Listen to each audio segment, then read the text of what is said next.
Yeah, well, the best businesses during inflation are usually the best. They're the businesses that you buy once, and then you don't have to keep making capital investments subsequently. So you do not face the problem of continuous reinvestment involving greater and greater dollars because of inflation.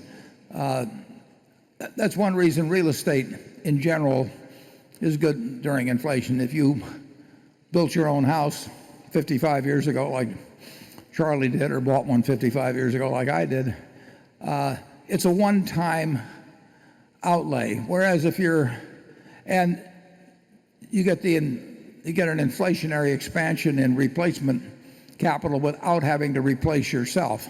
And if you've got something that's useful to someone else, it tends to be priced in terms of replacement value over time. So you really get the inflationary kick.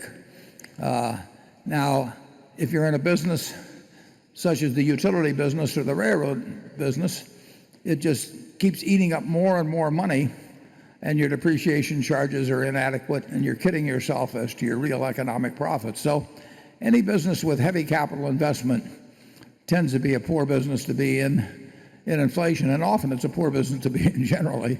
And the business where you buy something once, a brand is a wonderful thing to own during inflation.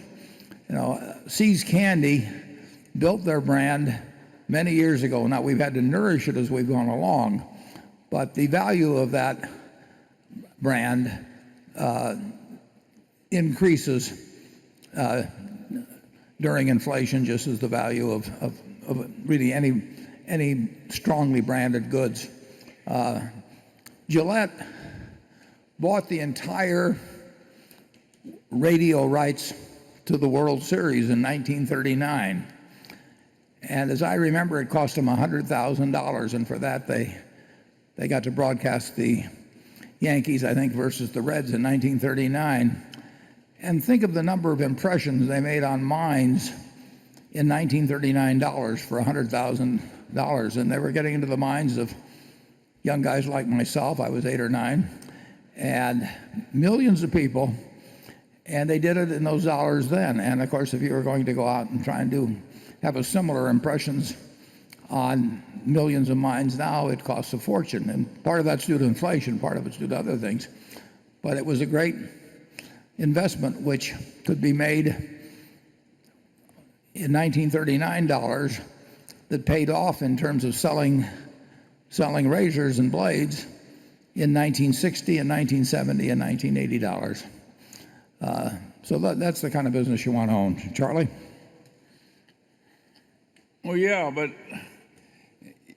if the inflation ever goes completely out of control, you have no idea how it's going to end up. If it weren't for the Weimar inflation, we might never have had Adolf Hitler. It was the twosome of the great German inflation followed by the Great Depression that brought us Hitler.